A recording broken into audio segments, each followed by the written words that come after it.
today was actually a bit strange because I felt like on the court, I felt like it was quite fine, not too bad. And then when the match started finishing, after the match finished, I was like, wow, I'm really hot and tired. But yeah, that's how Miami is. So was a good match and I'm happy about it. You talked about one side of the court being better for you, and it helped you more in the second set. How do you analyze things like that during the match? Yeah, it's small wind was there, and depending on the opponent you play, we kind of played both today a little bit. I would call it constructive tennis in a way. There was not many points where everything would be decided by one shot. It was more I move you there and there, and it's easier to do it when you're with the wind. The wind was very small, but it was just enough that on one side you always felt a little bit more defensive, and on the other side you felt like it's easier to control the point. And of course then it comes to where you always try in a way to play even better from the side, which is good, and you try to do whatever you can from the other side. And on the tiebreak, that's what happened when he was 4-0 and 4-2 up.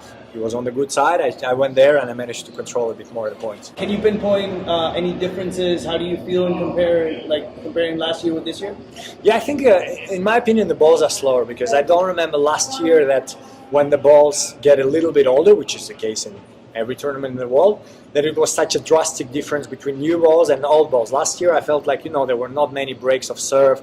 The match was going. Here, as soon as the balls become old, I feel like to return the serve is so much easier, but it works for both guys. So it's a bit strange because players talk non-stop about balls being bad on tour, and it seems like it's getting worse and worse. But let's see if it manages to change. So that's the biggest difference. If not, I feel quite the same. Interesting stat, you've won 20 titles on 20 different surfaces. What would it mean to you to go back-to-back at the Miami Open, where we love you and you love us? It would be a very good feeling, because then, it's a funny stat, and I kind of feel like I like it, that, different cities, different titles.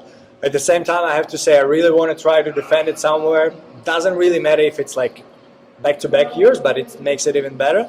So right now we're here in Miami. I hope I can do it. I will be very happy, but if not, I try again and again. When you're playing somebody like Dominic Kofa. This one is not bad.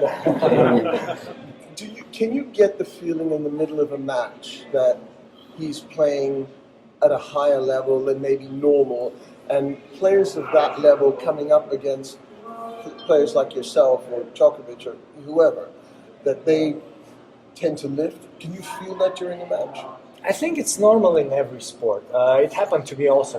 First time I played Novak in my career, I was like top 60, and I played out of my mind. Like I probably played better for some part of the match that I play right now, but it was just some part of the match, and that's that's what consistency is. When you come up with a guy lower ranked than you, many times you think in your head, that they can play well. Everyone can play well on ATP Tour, but you also try to show him that if he wants to win this match like today, even if I would have lost the first set, he has to go for it non-stop, play like he played in the first set for 2 sets minimum or maybe longer.